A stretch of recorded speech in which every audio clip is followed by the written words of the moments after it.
On commence dans quelques instants notre réunion avec donc une succession de 4 intervenants aujourd'hui. Le thème principal de la réunion, c'est notre opposition au plan des capitalistes pour nous faire payer la crise qui vient. Mais avant ça, on va faire un détour par les États-Unis, où en ce moment même a lieu une série de révoltes en réaction au meurtre raciste de George Floyd à Minneapolis. Et donc, c'est Nat qui se chargera de nous en dire un petit peu plus. Après, on aura 3 autres interventions de camarades qui détailleront le plan des capitalistes pour nous faire payer la crise. Ça, c'est Léo qui se charge de ça. Ensuite, on aura Clément à propos de la riposte que nous, on suggère à tout le monde de commencer à méditer. Et enfin, Christian nous dira un peu plus en détail la situation à Renault. Voilà. Donc, dans quelques instants, on commence avec la première intervention de Nat, si jamais elle nous a rejoint. Oui, donc bonjour et bienvenue à toutes et à tous. Je vais dire quelques mots sur la situation à Minneapolis et aux États-Unis. Alors en 1963, l'écrivain noir américain James Baldwin titrait son livre incendiaire La prochaine fois, le feu. Aujourd'hui, nous pouvons dire cette fois, le feu. Car lundi dernier, en 8 minutes et 46 secondes, un policier de Minneapolis a assassiné George Floyd, 46 ans. Son tort, il avait utilisé un faux billet de 20 $. Son véritable crime, aux yeux de la société américaine, c'était sa couleur de peau. Depuis ce meurtre, des manifestations et des rassemblements se sont multipliés dans énormément de villes aux États-Unis, tournant à l'émeute à certains endroits. Mais il ne s'agit pas seulement d'émeutes. Dans le contexte actuel, c'est un acte de révolution, comme l'écrivait un historien dans la Dépêche du Midi, datée d'hier. Acte de révolution, oui, car la population noire américaine, soutenue par une partie non négligeable de la jeunesse et des travailleurs blancs, a atteint un point de non-retour. La rapidité et l'ampleur des émeutes en disent long sur la rage qui couvait. Samedi, aux États-Unis, ça aurait dû être la consécration d'Elon Musk avec le lancement de sa fusée en direction de la station internationale. Mais c'est un autre décollage qui a eu lieu. Celui de l'expression, dans la rue, d'années de colère face à l'injustice de cette société. De Minneapolis et Saint Paul, en passant par New York, Los Angeles, Memphis, Denver, Columbus, Phoenix et au-delà, c'est tout un système qui est mis en cause. À New York, une manifestante déclarait « Je ne suis pas ici pour me battre contre une personne en particulier, mais pour me battre contre un système. » La contestation s'est répandue comme une traînée de poudre, car chaque ville a son George Floyd, quand elle n'en a pas plusieurs. Les manifestants ont 1000 fois raison de prendre les rues pour crier « Black Lives Matter », les vies noires comptent.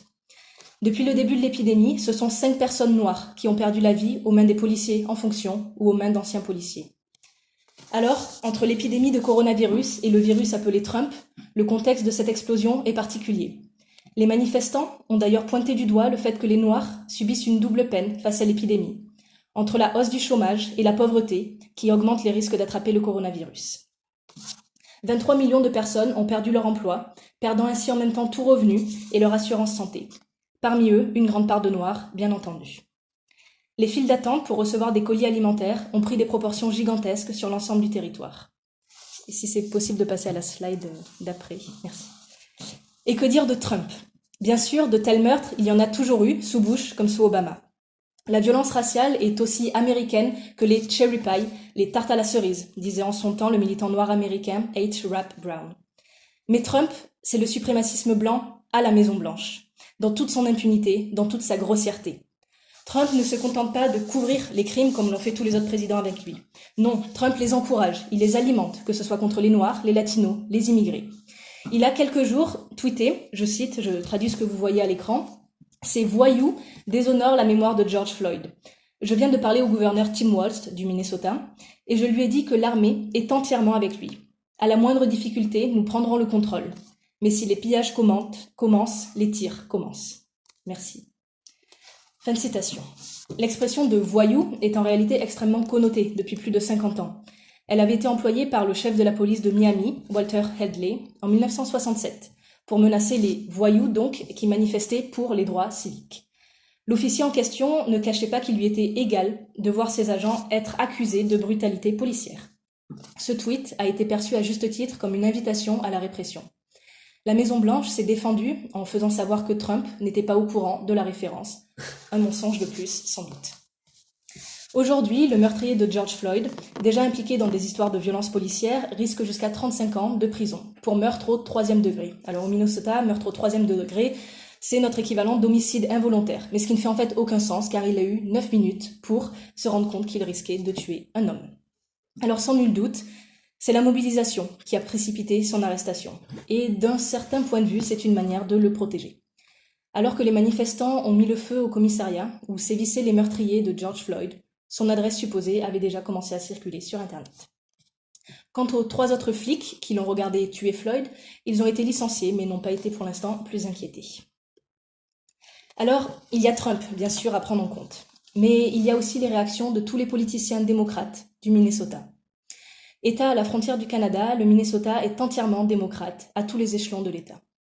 À Minneapolis et Saint-Paul, les villes jumelles comme on les appelle, un couvre-feu a été instauré par le maire Jacob Frey, maire démocrate donc, suite à l'incendie du commissariat où travaillaient les 4 policiers. Mais la répression n'a véritablement commencé que samedi. 5000 gardes nationaux ont été dépêchés sur place et patrouillent dans la ville. Et il est prévu que 5000 autres les rejoignent. Pardon, 500. Et il est prévu que 500 autres les rejoignent. En tout, 25 villes ont mis en place un couvre-feu et dans 8 États, la garde nationale a été demandée. Elle a été déployée, cette garde nationale, à Chicago, où d'ailleurs, vous pouvez le voir sur la photo en bas à droite, on a enfermé les manifestants au centre-ville en relevant les ponts. Pour le Minnesota, le Pentagone se dit prêt à mobiliser la force militaire, la police militaire, à la moindre demande du gouverneur, réactivant les souvenirs des émeutes de 1992 à Los Angeles, lorsque Rodney King avait été tabassé par la police. Et puis, encore et toujours, les fake news venus d'en haut. Trump, qui n'est pas un tweet mensonger près, a affirmé que 80% des manifestants arrêtés ne venaient pas du Minnesota, alors que c'est en réalité exactement l'inverse, les personnes arrêtées étant justement à 83% du Minnesota. Les politiciens nationaux ou locaux ont pointé du doigt les antifas. Trump vient même d'affirmer qu'il voulait classer les antifas au rang d'organisations terroristes. Ils ont donc pointé du doigt les anarchistes blancs venus de l'extérieur, disent-ils, attirés par la révolte et désirant l'exploiter pour leur propre compte. Je cite le maire démocrate de New York, Bill de Blasio, à propos des manifestations à New York où, vendredi soir, 200 personnes ont été arrêtées. Ce que nous voyons, ce sont des gens qui arrivent de l'extérieur. Beaucoup d'entre eux prétendent parler des problèmes des communautés de couleur, mais beaucoup ne sont pas issus des communautés de couleur. Parmi certains des leaders noirs, notamment démocrates, cet argument d'éléments blancs extérieurs au combat noir américain est revenu à plusieurs reprises. Les politiciens démocrates prétendent soutenir le mouvement, parlant d'une juste réponse à la brutalité policière, mais ils dénoncent avant tout les émeutes et appellent l'armée. Les manifestations massives ne sont pas prêtes de s'arrêter. Côte à côte, des blancs, des noirs, descendants d'esclaves ou immigrés somaliens, comme c'est le cas à Minneapolis, des latinos aussi, crient ensemble leur colère contre l'injustice et l'oppression, en se fichant pas mal, à vrai dire, de la couleur de peau du manifestant qui est à côté d'eux. Ils sont beaucoup trop occupés à gérer les attaques de la police, la présence de l'extrême droite et à tenter de contenir les feux qui se déclarent. Surtout, les classes dirigeantes et leurs représentants voudraient que les victimes d'injustice se contentent de manifester leur douleur en silence et dans le recueillement. Défier les flics dans la rue, les faire reculer, mettre le feu même à ces commissariats dans lesquels tant de Noirs ont connu l'humiliation, quand ce n'est pas pire, ils ne peuvent pas l'accepter. Le gouverneur démocrate, donc, du Minnesota, les a appelés terroristes nationaux. Et on sait combien ce mot est fort aux États-Unis.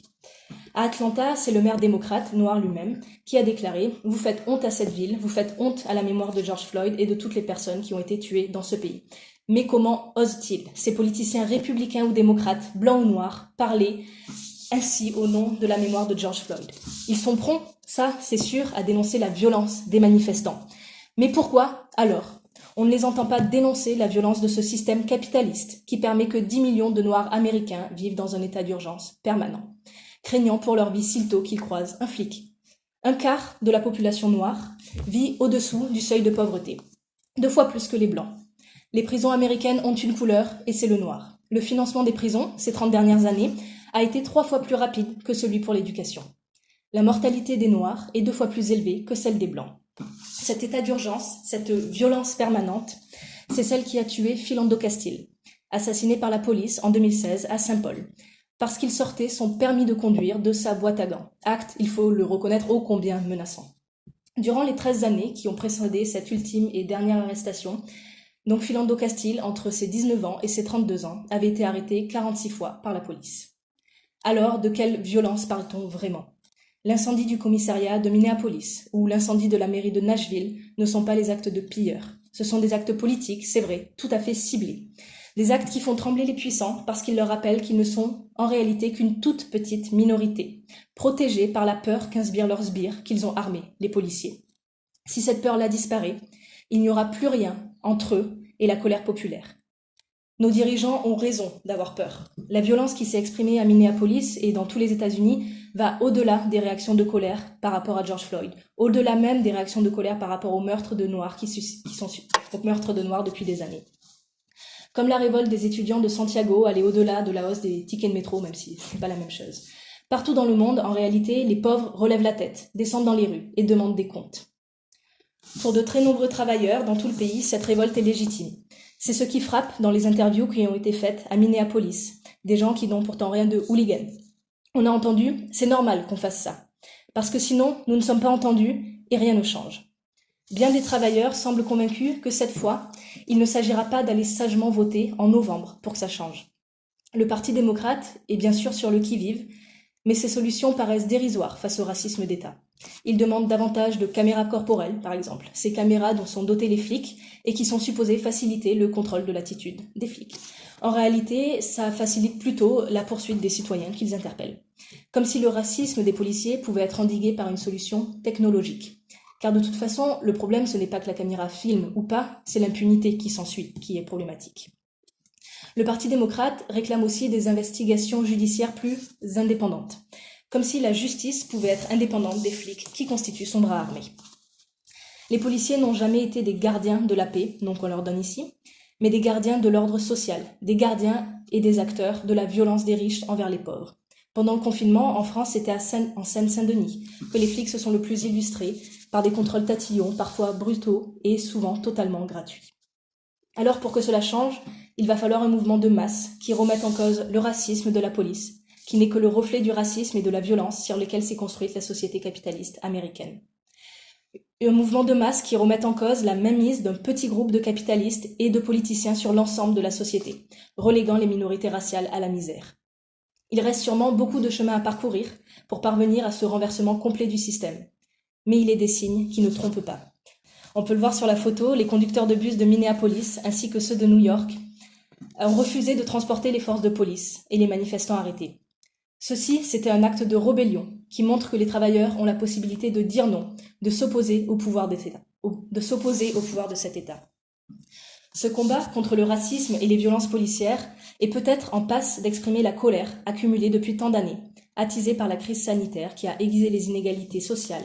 Et cette colère, en plus, n'est pas qu'américaine. À Toronto, la capitale du Canada, une grosse manifestation a eu lieu samedi contre les violences policières. Dimanche, c'était à Montréal. À Londres, à Berlin, il y a aussi eu de larges rassemblements de soutien. Sans oublier, bien sûr, le grand succès de la marche des solidarités en France, où de nombreux sans-papiers ont non seulement bravé l'interdiction préfectorale, mais aussi réussi à défiler malgré les brutalités de la police. L'assassinat de George Floyd a peut-être été celui de trop. Les jeunes révoltés ne sont pas des émeutiers. Ils veulent que les responsables rendent des comptes. Et ils sont tout à fait capables, comme leurs parents, de faire des rapprochements entre la pauvreté dans laquelle de nombreux travailleurs ont plongé avec la crise sanitaire et la brutalité des flics destinés à les maintenir dans la soumission. Leur généralisation, partout dans le monde, montre que les classes dirigeantes et leurs représentants savent qu'ils dansent sur un volcan. Nous l'avons dit, ils comptent sur la peur, la terreur qu'inspirent leurs brutes armées pour contenir la colère. Tous les appareils politiques, des démocrates comme les républicains, vont se dépêcher de rechercher un exutoire institutionnel capable de faire diversion. Mais il n'est pas dit que le jeu électoraliste pour les présidentielles de novembre détourne l'attention d'un mouvement qui se cherche. En tout cas, s'il faut s'attendre à une campagne de dénigrement des manifestants, à une répression violente, il va peut-être y avoir aussi une montée des luttes ouvrières et des pauvres aux États-Unis. Et au-delà des États-Unis peut-être. C'est en tout cas ce qu'on peut espérer pour le monde de demain. Merci.